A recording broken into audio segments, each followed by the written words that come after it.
there's a way to make an entrance. This is my destiny. It was now a conspiracy of witches. Download Veely today. Gangs in the early 20th century turned Britain's racetracks into battlegrounds. A Birmingham gang called the Brahmagems were the top dogs and built up a criminal network reaching far beyond their city. The Brummagems made fortunes from racetrack extortion and beat their rivals mercilessly to protect their territory. Over 80 years later in 2003, another Birmingham gang kills innocent bystanders and shocks the nation.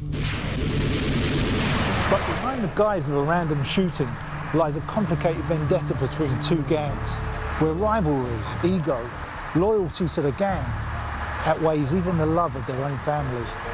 We're going to be looking at the gangs of Britain's second city, Birmingham, old and new, and see how gang crime has evolved and the steps taken to tackle it. We'll be following the stories of two landmark gang attacks and two courageous individuals who put their lives on the line to bring the culprits to justice.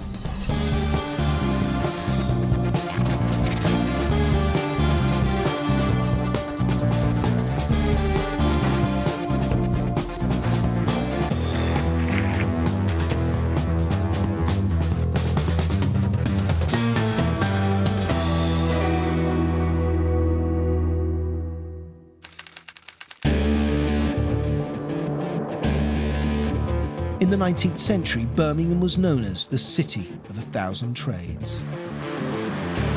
Unlike Manchester, based solely around cotton goods, Birmingham had a wide variety of specialised skills, producing anything metal, from buttons and buckles to jewellery, steam engines and guns. Like most cities in the UK, Birmingham's gangs were territorial, often being named after the areas they came from. I'm walking in what was once the Gun Quarter. In the 19th century, that was the name of a gang from here. Others were called the White House Gang from Aston, the Garrison's Lane, 10 Archers, Bishop Riders, and then there were the Peaky Blinders.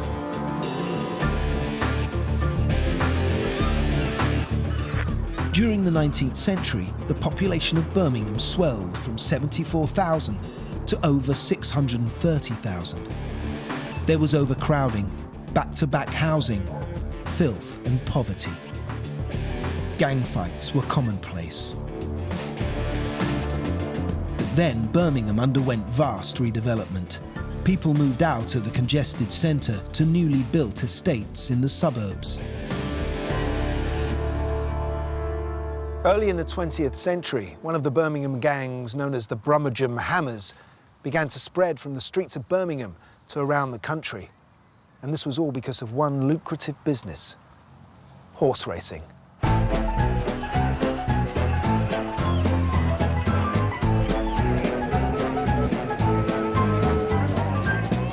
The English have always had a passion for the sport. Only the wealthy could afford to buy racehorses, to breed them and to race them. But anyone could afford to bet on them. After the First World War, racecourses were the only legal gambling places, with an annual turnover approaching £500 million. They became the playgrounds of choice for a liberated generation.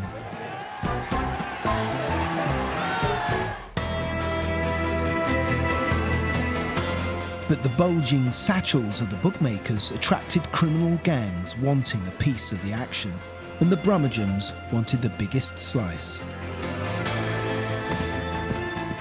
I've come to meet a former member of the Met's flying squad, police historian Dick Kirby. Dick.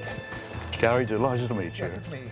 So I suppose the first question is, what did the Brahmagems see in racecourses? Why were they here? Well, they saw an awful lot of money. In those days, before the First World War, practically anybody could set up as a bookmaker. Oh, right. There were no real rules and regulations, and the bookmakers just paid out if they could afford it. And if they didn't, they hired bodyguards to protect them from enraged punters who wanted their winnings. Yeah. Yeah. Racecourses were prey to gangsters, fraudsters, pre-card tricksters, but there was also pure hooliganism. Local historian Carl Chin has made a study of the racetrack gangs. Blokes would go up to somebody and say, hey, to a bookie, you're the bookie.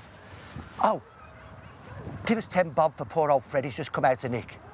Right. Poor old Fred hadn't come out to nick. Poor old Alf's just going into nick, give us 10 bob. Or else even cruder, if you don't give me £1, I'm going to turn you upside down. Right. So a lot of bookmakers hired minders, tough boxers. It was might rules. I see. And so whether you were bookmakers or punters, if gangs came along and preyed upon you, you were struggling. And the gang that posed the greatest danger and controlled the most racecourses was the Brummagems. According to a 1922 police report, the Brahmagems were mostly made up of convicted thieves of the worst type.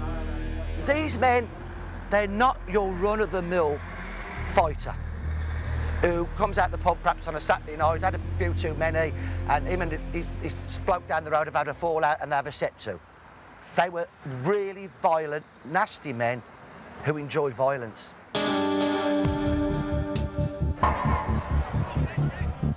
The gang charged bookmakers as much as 50% of their profits for the privilege of being left unmolested. In turn, some of the bookies began to use the gang's services to dissuade winning punters from pressing their claims for payment. Like many of these early gangs, the group centred around one strong individual. And for the Brahmajam Hammers, that man was Billy Kimber, and he carried a fearsome reputation. Billy Kimber was born in 1892 in Aston, the son of a brass founder. Handsome, well-built and charismatic, he became the teenage member of the Peaky blinders, known for their sharp dress. Kimber soon graduated to the Brummagems, the largest gang throughout the 1920s and 30s. He was a lion of a man. He was fearless. He said, but he wouldn't fight with knives, he'd only fight with his fists. Right. So he was a violent man. I'm not excusing that, but he must have had charisma to control all this lot. When he was 18, he had a conviction for assault and served time in Birmingham's Winson Green prison. It was here that Kimber met fellow gangman George Brummy Sage, who introduced Kimber to the idea of racetrack extortion. This union would transform the fortunes of Billy Kimber and the Brummagems, turning the gang from a group of ruffians into an organised money-making enterprise. George Brummy Sage was one of his principal lieutenants, and between them had formed alliances with the Leeds mob and the Uttoxeter boys. So they became very, very strong, and what's more, Kimber became very wealthy. The expanding railway network enabled Kimber's Brummagems to travel to race meetings across the country. Doncaster and York, Uttoxeter, down to Newbury and across to Newmarket. What they did, they brought in an organised protection racket instead of the kind of ad hoc arrangements that have been there before, when gangs had just come in willy-nilly, helter-skelter and scare people. So I think for some of the bookmakers, the control of Billy Kimber was welcome because they knew what they were getting. And they would keep the other guys and the other guys away. So they'd keep the others away, and what it would be, Billy Kimber then would say the 5 best pitches at Ascot or Epsom, he would be in with the bookie on 10 bob in the pound. So for every 50 quid the bookies made, Billy Kimber got 25 quid. Then he and his men would control all the other rackets. So they would also have the buckets of water. So after each race, when the bookies got the sponge to clear the writing in chalk on their boards, they would have to pay £0.5 for the bucket of water, £0.5 for the sponge, £0.5 for the chalk. So you add it up, there might be a bookie who is paying perhaps for each race 10 bob a race, 6, 7, 8 races, between £3 and £4 a day. If there's 30 or 40 bookies at a course, it's a good few bob coming in. But despite these huge profits, the Brummagems set their sights on even more. Now their goal was to expand their territory and take over the most lucrative racecourses of all, the ones in the south.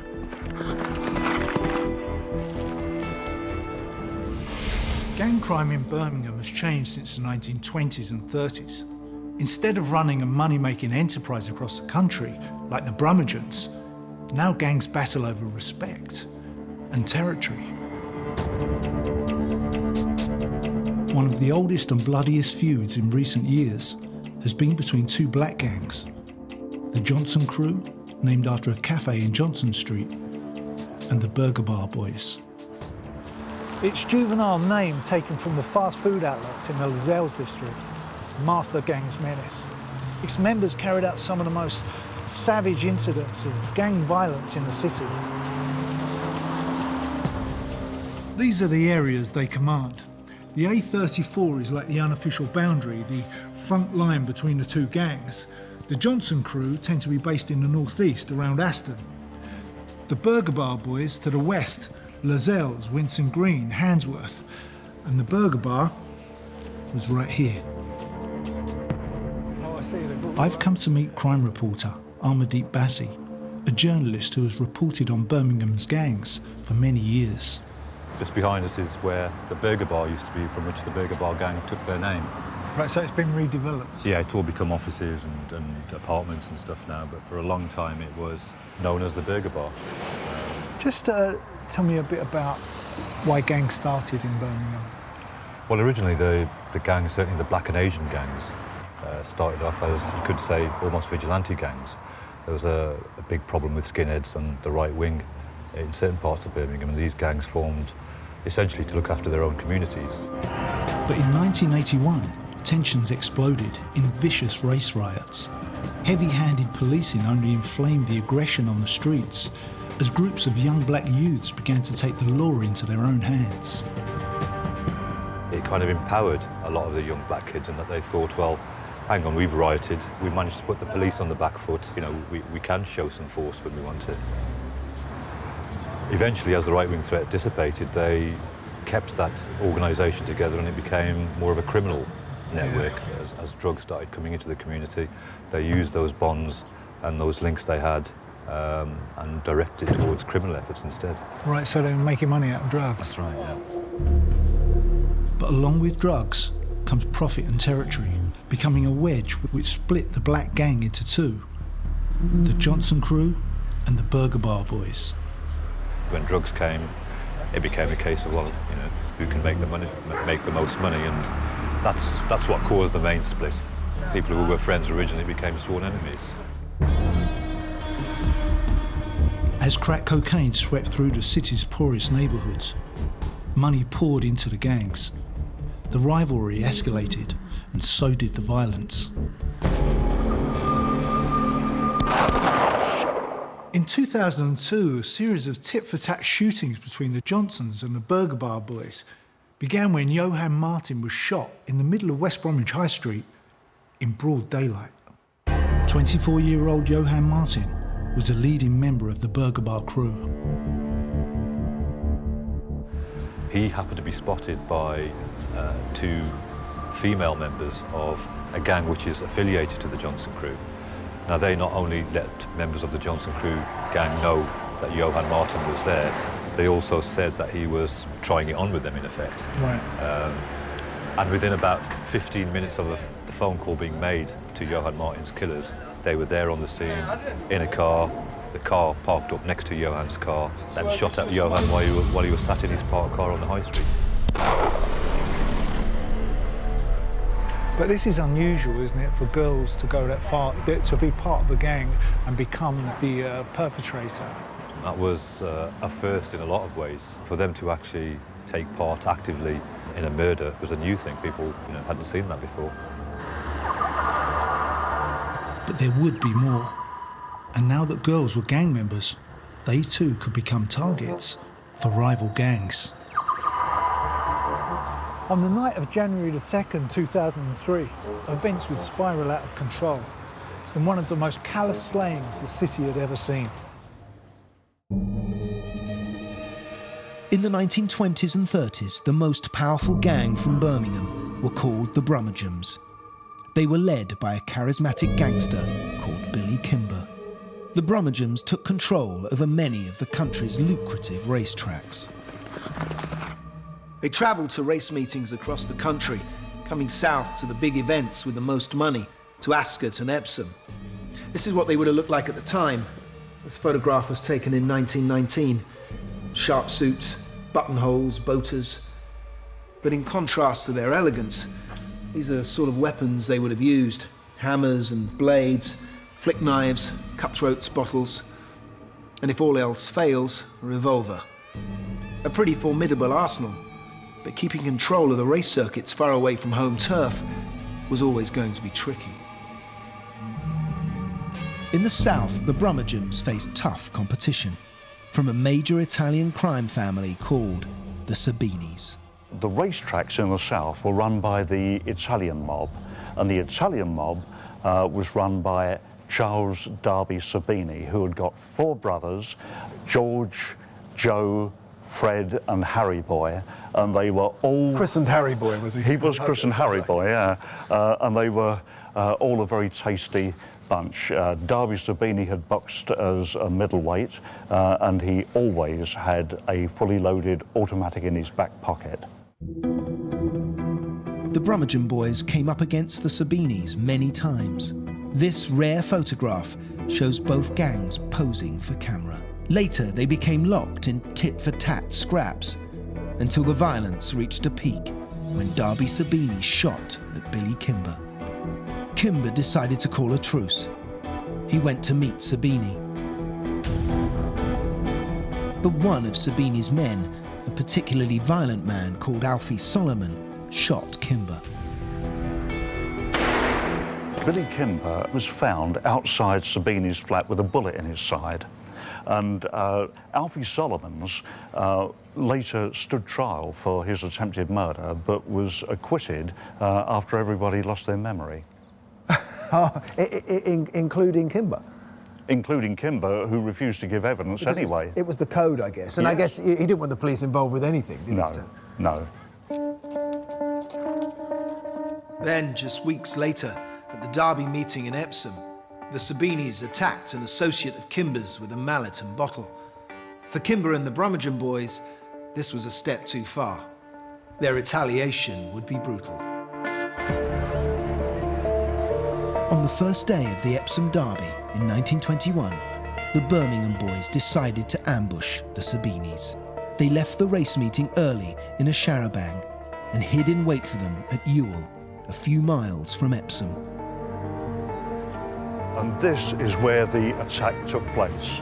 All right, so this is the London Road. Yes. And our mob would have parked up here because they would have, anyone coming from Epsom would have had to go back that way to London. Correct. Right. What happened was a car was parked in this turning here, anticipating the arrival of the Italian mob. And as soon as the car shot out to block the way, the Birmingham boys jumped out and went to work.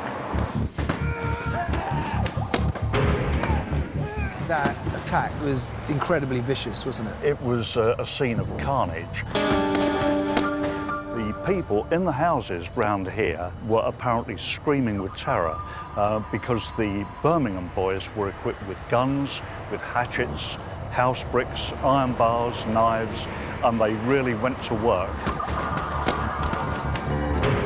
The whole of the road here was littered with bodies.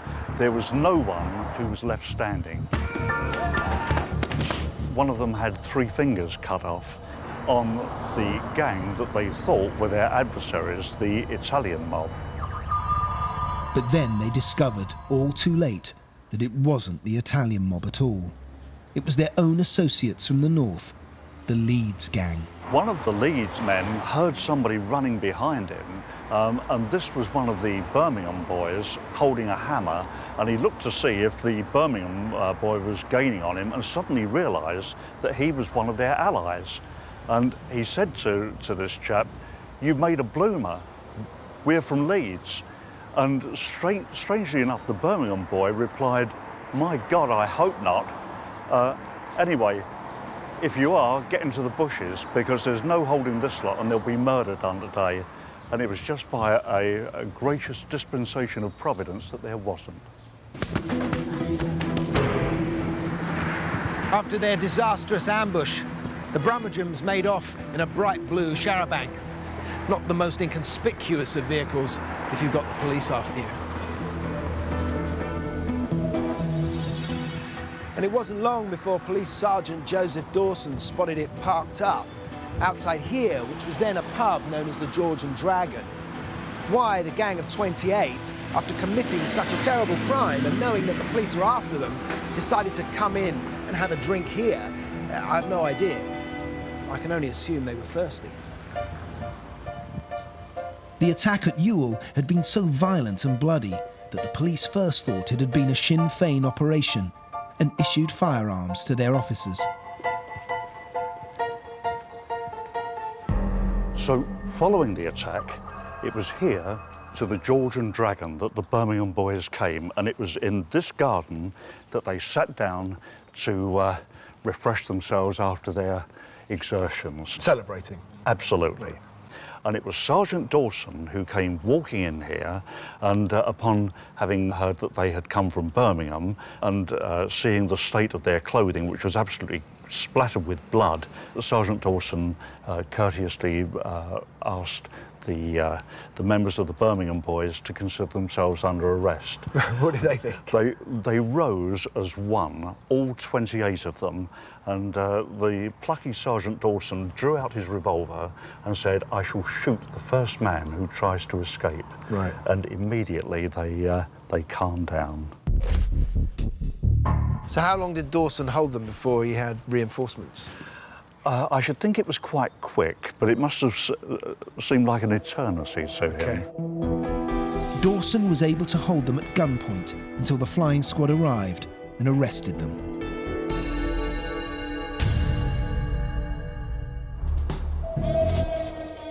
Nowadays, competition between the gangs in Birmingham forces them to stick to their own turf, which they defend tooth and nail, along with the juvenile notion of respect. After the murder of burger bar boy Johann Martin, his brother Nathan, street name 23, began planning his revenge against the Johnson crew. He found a willing recruit in Marcus Ellis, known as E-Man. Martin also recruited Michael Gregory, another gang member, known as Chunk. Chunk had the task of coordinating the hit. He bought a pay-as-you-go mobile and purchased a getaway car, a red Ford Mondeo, from a dealer in Northampton. In the afternoon of New Year's Eve 2002, the car was brought back to Birmingham. A window tinter was hired to darken the car's glass. All the gang needed now was an opportunity, and it arrived in the early hours of the 2nd of January 2003. One of the burger bar boys, Sonny Sims, was at a party at the Uni 7 hair salon in Aston, now a hardware store. Sims spotted several of the Johnson crew at the party. He relayed constant updates on his mobile to Gregory and the burger bar boys in the Mondeo, who now made their way towards the salon. The woman who ran the hair salon had this New Year's Day party for the last few years. It was well known, so they tagged along, And the party, by all accounts, was, a normal affair. There was nothing unusual about it until the early hours of the morning when people reported that the atmosphere started getting very dark. There was rumours around that there's going to be trouble, something's going to happen. The car pulled into position, not far from the party. Inside was Marcus Ellis in the front passenger seat with a 9mm pistol. Behind him, Nathan Martin had a Mac 10 machine gun. Michael Gregory put the car into gear and set off. Sims guided the attackers into position. It was about 4 o'clock in the morning. The place was winding up. People were piling out the back and basically just getting some fresh air. So the party spills out onto the street. The red Mondeo comes around the back here and stops just over there by the salon. Nathan Martin pulls out a Mac 10 and opens fire.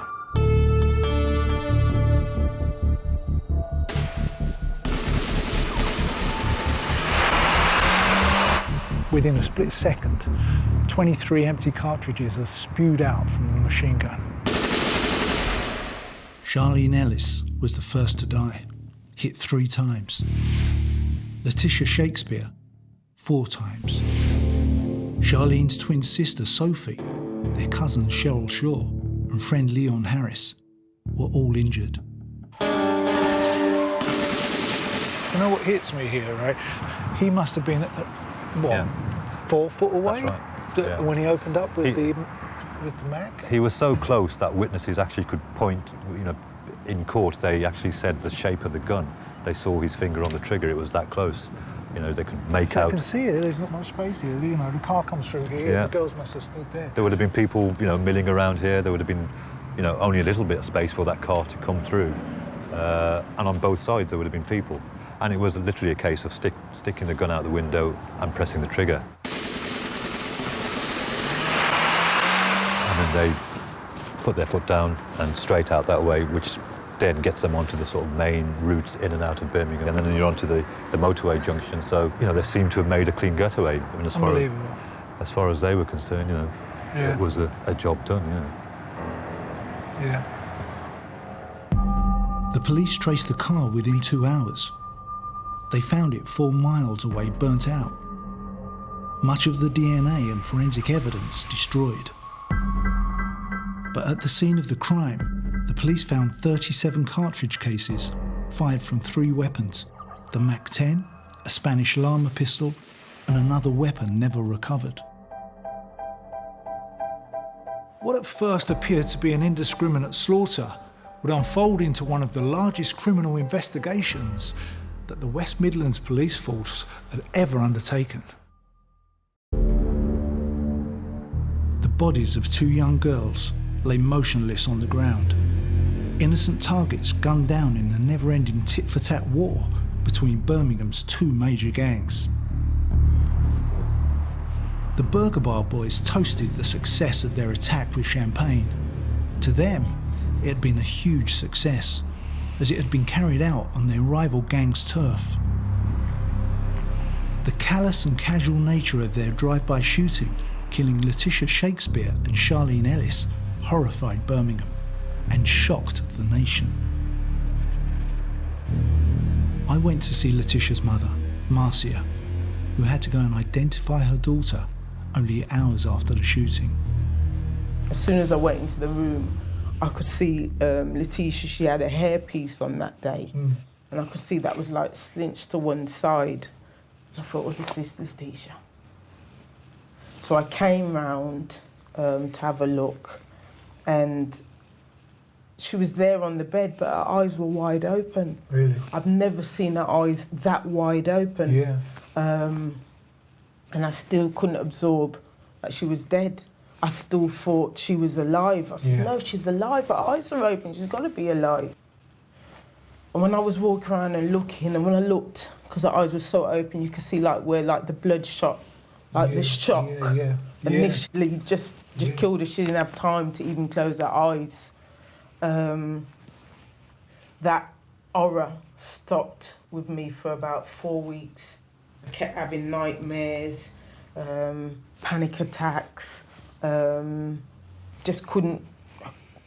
Thought, nah, that hasn't happened. I didn't really think it happened. You can't believe it. You just can't take it in when something like that happens, can you? No, I couldn't. It appeared that the 2 girls had become accidental victims because the gun used in the attack was notoriously inaccurate.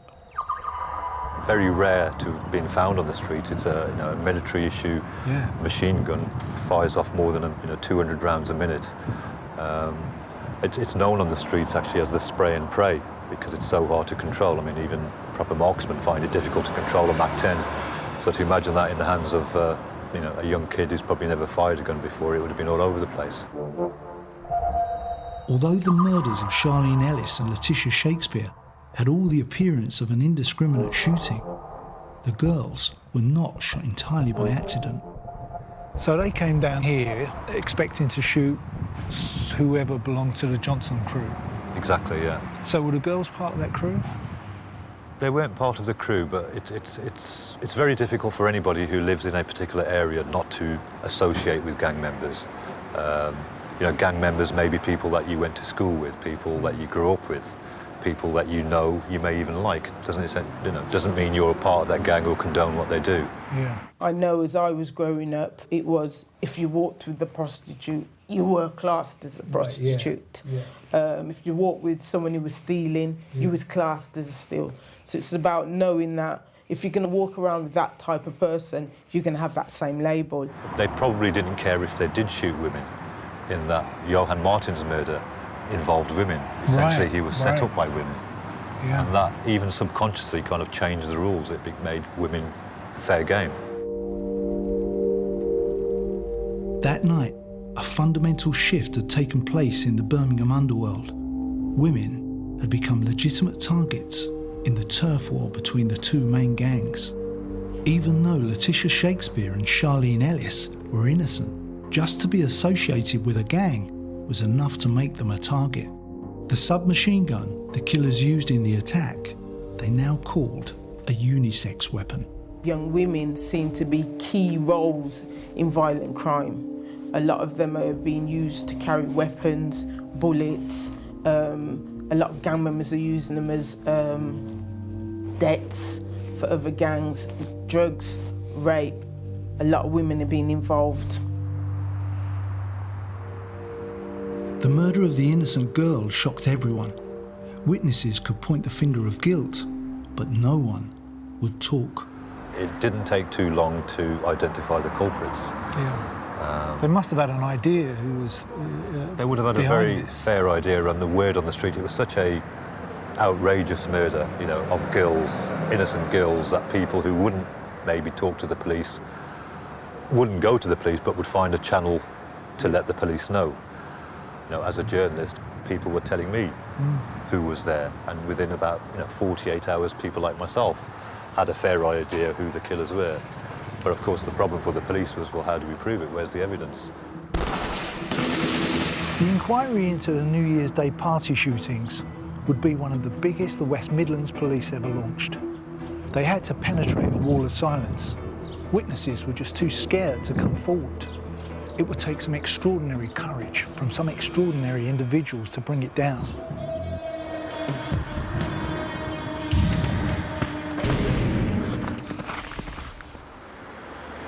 The case of the Brummagems was much easier to handle. Having fled the scene of the botched attack, the gang stopped off here at what was known as the George and the Dragon, only to be apprehended by Sergeant Dawson. He held the entire group at gunpoint until the flying squad arrived. 26 of the 28 stood trial at Guildford Assizes, but they were so boisterous they had to be shackled wrist and ankle, and to each other as well, because they were issuing threats to everybody in the court. Anyway, 23 of the gang were convicted. And did they reward Dawson? They did. The commissioner highly commended Sergeant Dawson, and also rewarded Sergeant Dawson with a sum of £5, which, when you consider that a police constable's wages at that time was about £4 a week, a fiver was well worth having. Not too bad. The Brahmagems all received sentences between 9 months hard labour and 3 years imprisonment. But they would soon be back to their old tricks, and racetrack violence would reach such a pitch that the authorities had no choice but to drive the gangs out of horse racing for good. The New Year's Day murders of 2003 cast a 2-year-long shadow of silence across the city. The police knew who the 4 gang members were, but now they had to find the evidence to convict them. Witnesses were too scared to come forward. You know, there was probably about 100 people here at that party, and yet nobody, not a single person, came forward to give a written statement, which shows, you know, the kind of extent of the distrust here. We've got a major murder, people are shocked, angered, yet they still find it very difficult to actually make that step and go to the police. After tens of thousands of man-hours, having collected 1,300 statements, and recovered 40 vehicles for forensic analysis, the police managed to find enough evidence to bring the 4 gang members to court. What happened in the trial? What was the atmosphere like in the courtroom? It was a very tense atmosphere and a very intimidating atmosphere. Gang members, particularly from the Burger Bar, whose members were in the dock, would turn up at court and quite blatantly and brazenly intimidate witnesses. I mean, it got to the point where people would shout things out while a witness was giving evidence. And you could see the visible effect on the witness. Yeah. You know, the witness would clam up after being spoken to. People, in fact, were prepared to be sent down for contempt of court rather than talk to to the jury. Yeah. People were being followed as they left the courtroom, including myself. And you were followed? I was followed a couple of times back to my car. I mean, by that stage, I'd written so much about the gangs that they were probably aware that there's a reporter in there who seems to know a lot about us. And it got to the stage where I was being escorted back to my car with a police officer. But there was one witness who had the courage to speak out. His name wasn't given, he gave his evidence behind a curtain. His voice was electronically distorted, and there was a bit of a delay from what he said to it being relayed out to the courtroom. I mean, the whole courtroom was cleared, nobody was allowed in there. The defendants couldn't see who this witness was.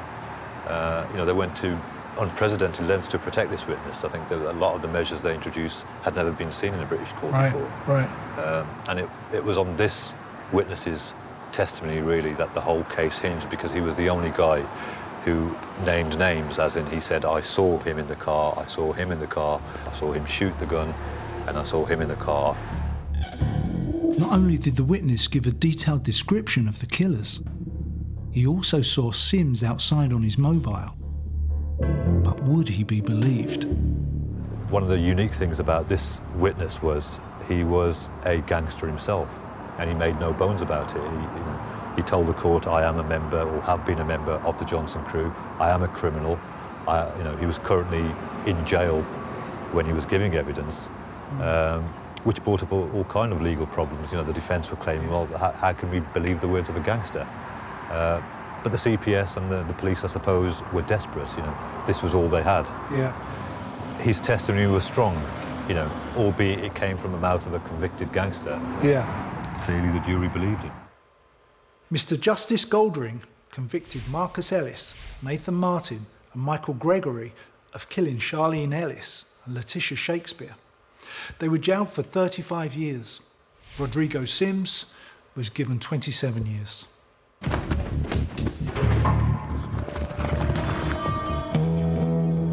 While the Brummagems were away in jail, the Sabinis stayed in control and had many violent fights with other London gangs.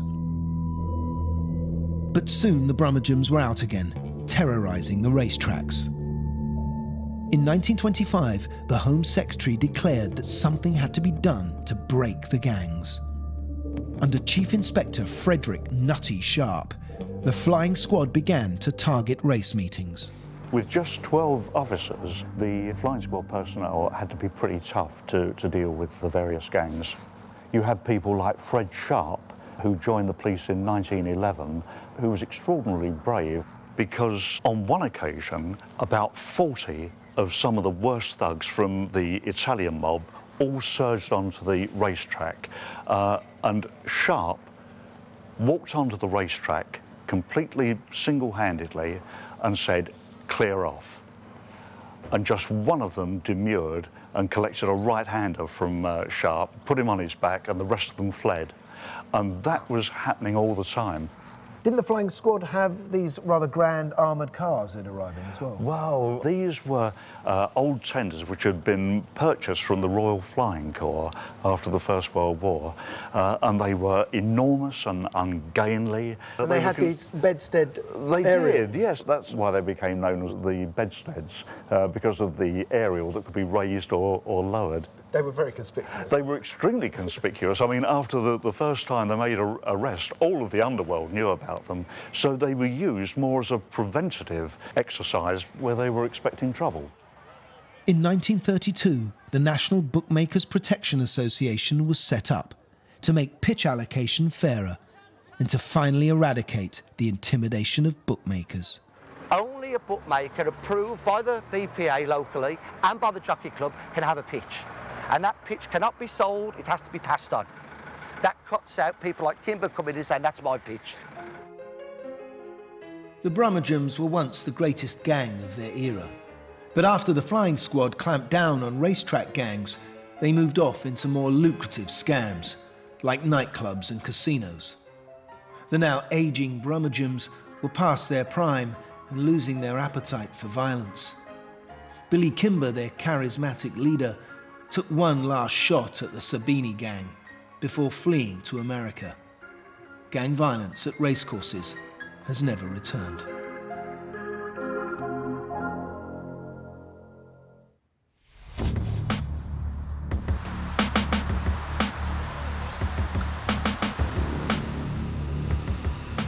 In Birmingham, 70 years later, the murder of Charlene Ellis and Letitia Shakespeare was so shocking it created a standoff between the city's gangs. So this was the tipping point between the two gangs? You could say so. It certainly awakened a lot of people in both gangs to think, well, hang on, where is this going? What's this leading to? We're killing innocent girls. We're exposing ourselves to the whole country, to the whole world. One of the most alarming aspects the case highlighted was the close interrelationships between the victims and the gangsters who had shot them. One of them was Marcus Ellis, who was actually the half-brother of Charlene Ellis. So they were related? They were related. They were estranged, you could say. They weren't, they hadn't been brought up together, but they were certainly aware of each other. In fact, Charlene had bumped into Marcus literally 2 or 3 weeks earlier, after about 10 years having not seen each other. Right. And they exchanged phone numbers. But despite this, Marcus Ellis shot his half-sister Charlene at point-blank range. Perhaps he was unable to see who she was, or perhaps his loyalty to the gang far outweighed any feelings of love he had for a member of his own family. How can we disentangle young lives from the gangland culture? One way is education. Since the death of her daughter, Marcia visits schools to teach young children that they can choose to walk away from gangs.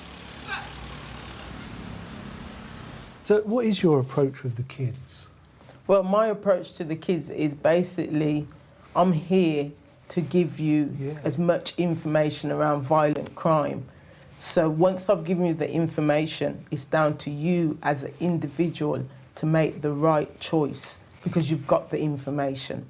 Okay, we might have all went to the same school, but that doesn't mean that, oh, let's all go out and get a Mac-10 machine gun and start going shooting who we want to. So it's about moving yourself away and, making the right choices in where you actually go. Yeah. So what I do is basically have an education strategy in place to help young women to exit out of gangs, because a lot of people get caught up in the crossfire because it's the mums, the dads or brothers who are in there. Once you're in, it's difficult to get out. Very hard, because... For the boys and the girls. Both. Yeah. It's like, the thing what's hard is that there's consequences. Once you've joined, obviously you've seen a lot of things. Of course. Which can make a lot of people be put behind bars. Yeah, so knowing that you can't just walk away and say, okay, I'm going to live a normal life, you're a threat to them. A lot of people who I know have been injured in actually trying to exit out of gangs. And if you look behind us, this is a presentation what we did today. This is what the pupils have absorbed, because this is how they've responded in what they've heard just from today. So they're very passionate, so the message is being put out there. You hit the kids quite hard, don't you? You've got to. It's not a soft message you're putting No, over here. No, it isn't, because it's not a soft society what we're living in. What age are the kids? The kids today was between years 7, 8 and 10, but we've gone as low as year 6, which is primary school. This is secondary. So is the future good? The future's better. With the right support and the right things in place, you can clamp down some of it. You can't do the whole lot, but some of it.